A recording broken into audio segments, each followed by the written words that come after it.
കഥയുടെ പേര് നൊസ്റ്റാൾജിയ. നിത്യവും ഉപ്പുമാവില്ലാത്ത കാരണം ചെക്കൻ പലപ്പോഴും ക്ലാസ്സിലില്ല. ചെക്കൻ ഒരുത്തനും കുറഞ്ഞത് കാരണം അച്യുതൻ മാഷിന് ജോലിയില്ല. 80കളിൽ സാംബശിവൻ വേദികളിൽ തകർത്തു പാടിയതുപോലെ പലരും ഉപ്പുമാവിനു വേണ്ടി ക്ലാസ്സിലെത്തുന്നവരായിരുന്നു അന്ന്. ഉപ്പുമാവെന്നാൽ മൂവാണ്ടൻ മാവ്, കോട്ടമാവ്, തേന്മാവ് എന്നൊന്നും പറയുന്ന മാവല്ല എന്ന് പുതിയ തലമുറയോട്. അക്കാലത്ത് പാവാട ധരിച്ച പെൺകുട്ടികളും നിക്കറും ഷർട്ടും ധരിച്ച ആൺകുട്ടികളുമായിരുന്നു അധികവും. കുട്ടികൾക്കെല്ലാം തന്നെ മൂക്കിന് താഴെ 11 പോലെ ഒരു വരയുണ്ടായിരുന്നു.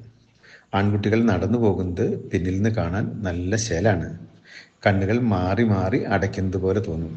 തുന്നിയ വസ്ത്രം കീറി ഉടുക്കുന്നത് ഇന്നത്തെ ഫാഷനെങ്കിൽ കീറിയ വസ്ത്രം തുന്നി ഉടുക്കുന്നതായിരുന്നു അന്നത്തെ ഫാഷൻ. ഷർട്ടിൻ്റെ ബട്ടണുകൾ വ്യത്യസ്ത വർണ്ണങ്ങളിൽ തുന്നി പിടിപ്പിച്ചവ. ഓടിക്കളിക്കുമ്പോൾ കൂട്ടുകാർ ഷർട്ടിൽ പിടിച്ചാണ് നിർത്തുന്നത്. പിറ്റേന്ന് സ്കൂളിൽ പോകാൻ ബട്ടണില്ലാത്ത ഷർട്ട്. അമ്മ ചെവിയിൽ പിടിച്ച് വാച്ചിന് കീ കൊടുക്കുന്നത് പോലെ ചെറിയൊരു കലാപരിപാടി. കലണ്ടറിൽ കുത്തിവെച്ചിരിക്കുന്ന സൂചിയും എവിടെയെന്നെങ്കിലും പറിച്ചെടുത്ത ബട്ടണും ഷർട്ടിൽ തുന്നി പിടിപ്പിക്കും. വീണ്ടും ചെവിക്ക് കീ കൊടുത്ത് സ്കൂളിലേക്ക് പറഞ്ഞയക്കും. ചേർത്ത് പിടിക്കുന്ന പുസ്തകം പലപ്പോഴും കാൽ തെറ്റി വീഴുമ്പോൾ ചിതറിത്തെറിക്കും.